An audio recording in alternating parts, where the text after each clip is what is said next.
Hello friend, स्वागत है आपका एजुकेशनल चौपाल में। कॉन्सेप्ट सीरीज के नेक्स्ट वीडियो में हम लोग देखेंगे इंडियन पॉलिटी से जुड़े एक महत्वपूर्ण टॉपिक को, जो है नागरिकता और नागरिकता संशोधन अधिनियम CAA 2019 को। हमारा आज का यह टॉपिक आगामी 71st PPSC point of view से काफ़ी महत्वपूर्ण है। तो चलिए समझने का प्रयास करते हैं आज के हमारे टॉपिक को। सबसे पहले सिटीजनशिप अर्थात नागरिकता को समझने का प्रयास करते हैं। नागरिकता से तात्पर्य एक निश्चित भौगोलिक क्षेत्र में रहने वाले उन व्यक्तियों से है जो संविधान के प्रति आदर रखता है तथा संविधान सम्मत अधिकारों का प्रयोग कर अपना विकास करता है। सरकार द्वारा समय समय पर अपने नागरिकों के लिए विकास के लिए विभिन्न योजनाओं को लॉन्च किया जाता है। अब हम लोग इससे जुड़े संवैधानिक प्रावधान को देखते हैं। तो भारतीय संविधान निर्माताओं ने संविधान के भाग 2 के अनुच्छेद 5 से 11 में नागरिकता संबंधित प्रावधानों को समाहित किया है। इसे संघ सूची के अंतर्गत रखा गया है, जिस पर सिर्फ व सिर्फ संसद द्वारा ही संशोधन किया जा सकता है। अब हम लोग एक एक करके इससे जुड़े सभी अनुच्छेदों को देख लेते हैं। तो इसमें हमारा पहला अनुच्छेद है अनुच्छेद 5। इसके अंतर्गत संविधान के प्रारंभ में नागरिकता से संबंधित जानकारी है। उसके बाद अनुच्छेद 6 है, जिसमें कुछ व्यक्तियों के नागरिकता के अधिकार जो पाकिस्तान से भारत चले आए हैं, इससे संबंधित जानकारी है। उसके बाद अनुच्छेद 7 है, इसमें पाकिस्तान के कुछ प्रवासियों की नागरिकता के अधिकार हैं। उसके बाद है अनुच्छेद 8, इसमें है भारत से बाहर रहने वाले भारतीय मूल के कुछ व्यक्तियों के नागरिकता के अधिकार। उसके बाद है अनुच्छेद 9, इसमें है व्यक्ति स्वेच्छा से किसी विदेशी राज्य की नागरिकता प्राप्त कर रहे हैं तो वह भारत का नागरिक नहीं माना जाएगा। उसके बाद है अनुच्छेद 10, इसमें है नागरिकता के अधिकारों का जारी रहना। और लास्ट है हमारा अनुच्छेद 11, इसमें है संसद कानून द्वारा नागरिकता के अधिकार को विनियमित करेगी। तो ये हो गया हमारा नागरिकता से जुड़े सारे संवैधानिक प्रावधान। अब हम लोग बात करते हैं CAA नागरिकता संशोधन अधिनियम 2019 को। तो इसमें है राजेंद्र अग्रवाल समिति की सिफारिशों के आधार पर नागरिकता अधिनियम 1955 में संशोधन करते हुए CAA 2019 पारित किया गया। इसे 16वीं लोकसभा में पेश किया गया था। अब हम लोग CAA की विशेषता और प्रावधान को देखते हैं। 31 दिसंबर 2014 को या उससे पूर्व भारत में आने वाले अल्पसंख्यक समुदाय के लोगों जो अफगानिस्तान, पाकिस्तान तथा बांग्लादेश, ध्यान रखिएगा बस यही 3 देश है, अफगानिस्तान, पाकिस्तान तथा बांग्लादेश से संबंधित हो, और 6 समुदाय जिसमें हिंदू, सिख, ईसाई, बौद्ध, जैन, पारसी को अवैध प्रवासी नहीं माना जाएगा तथा उन्हें नागरिकता प्रदान की जाएगी। नागरिकता की सीमा 11 वर्ष से घटाकर 6 वर्ष कर दी गई है। जो पहले आपको 11 वर्ष तक लगातार आप भारत में रहते हैं तब आप इसके लिए अप्लाई कर सकते थे सिटीजनशिप के लिए, लेकिन इसे अब घटा के इन लोगों के लिए 6 वर्ष कर दिया गया है। तो इसमें आप अफगानिस्तान, पाकिस्तान और बांग्लादेश, ये 3 कंट्री का नाम आपको ध्यान रखना है, और ये 6 समुदाय जिसमें हिंदू, सिख, ईसाई, बौद्ध, जैन और पारसी शामिल हैं। उसके बाद है इनर लाइन परमिट।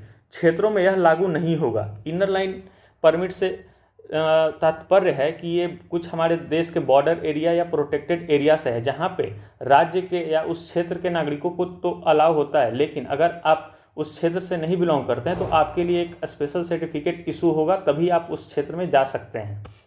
तो ये हो गया। उसके बाद है इसमें विदेशी अधिनियम 1946 तथा पासपोर्ट अधिनियम 1920 में इनर लाइन परमिट संशोधन किया, जिसके अंतर्गत अवैध प्रवासियों पर रोक लगा दी गई है।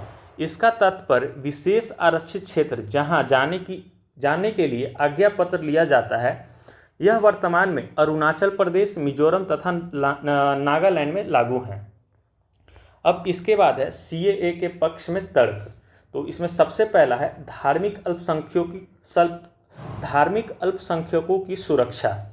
पड़ोसी देशों में धार्मिक अल्पसंख्यक उत्पीड़न का सामना कर रहे हैं। CAA उन्हें सुरक्षित आश्रय और सम्मानजनक जीवन प्रदान करने में मदद करता है। उसके बाद है ऐतिहासिक संदर्भ। इसके अंतर्गत है विभाजन के बाद से ही भारत ने अल्पसंख्यक शरणार्थियों को आश्रय दिया है और CAA उसी परंपरा को आगे बढ़ाता है। उसमें तीसरा तर्क है कानूनी प्रक्रिया को आसान बनाना। यह कानूनी नागरिकता प्राप्त करने की प्रक्रिया को सरल और तेज बनाता है, जिससे शरणार्थियों को जल्दी से भारतीय समाज में समाहित होने में मदद मिलती है। चौथा इसमें तर्क है मानवीय आधार। इसके अंतर्गत है उत्पीड़ित शरणार्थियों को नागरिकता देना भारत की मानवीय परंपरा और मूल्यों के अनुरूप है। ये हो गया CAA के पक्ष में तर्क। अब हम लोग CAA के विपक्ष में तर्क देखते हैं। तो इसके अंतर्गत जो पहला है वो है संविधान के धर्मनिरपेक्ष स्वरूप का उल्लंघन। आलोचकों का मानना है कि CAA धर्म के आधार पर भेदभाव करता है, जो भारतीय संविधान के धर्मनिरपेक्ष सिद्धांतों के खिलाफ है। उसके बाद है असम और उत्तर पूर्वी राज्यों की चिंता। इन क्षेत्रों में लोग चिंतित हैं कि बड़े पैमाने पर शरणार्थियों के आगमन से उनकी सांस्कृतिक और भाषाई पहचान पर प्रभाव पड़ेगा। तीसरा है NRC के साथ संबंध। कई लोगों को आशंका है कि राष्ट्रीय नागरिक रजिस्ट्रार NRC के साथ मिलाकर इसे इस्तेमाल किया जाएगा, जिससे नागरिकता को लेकर समस्याएं बढ़ सकती हैं। चौथा है धर्म के आधार पर भेदभाव।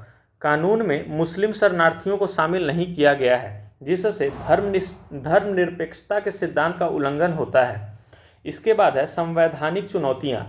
कुछ का मानना है कि CAA भारतीय संविधान के अनुच्छेद 14 समानता का अधिकार का उल्लंघन करता है। इसके बाद है सामाजिक विभाजन का खतरा। कानून से समुदायों के बीच में तनाव बढ़ सकता है और सामाजिक सद्भाव को क्षति पहुंचा सकती है। तो ये हो गया CAA के पक्ष और विपक्ष में तर्क और उससे जुड़े प्रावधान, जिसे आप लोग अगर इससे रिलेटेड कोई भी प्रश्न आता है तो लिख सकते हैं।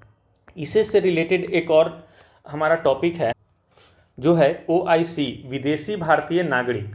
तो इसे भी हम लोग देख लेते हैं। अगर इससे रिलेटेड कोई प्रश्न आता है तो आपको लिखने में आसानी होगी।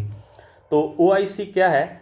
जिन्होंने अपनी नागरिकता त्याग दी हो, मतलब भारत का नागरिकता त्याग दिया हो तथा विदेशी नागरिकता ग्रहण की हो, उन्हें भारत में जोड़ने के लिए OIC की अवधारणा प्रस्तुत की गई है, जिसके अंतर्गत उन्हें जीवन भर वीजा प्रदान किया जाता है तथा भारत में रहने, आर्थिक लेन देन करने, काम करने का अधिकार प्रदान किया जाता है।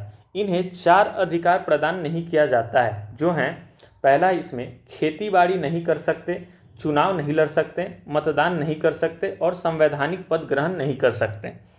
मतलब कि उन्हें ये 4 अधिकार प्राप्त नहीं है। इसके अलावा वो एक भारतीय नागरिक की तरह अन्य सभी अधिकारों को ले सकते हैं और ये जो होते हैं भारतीय डायस्पोरा के विकास में महत्वपूर्ण योगदान देते हैं।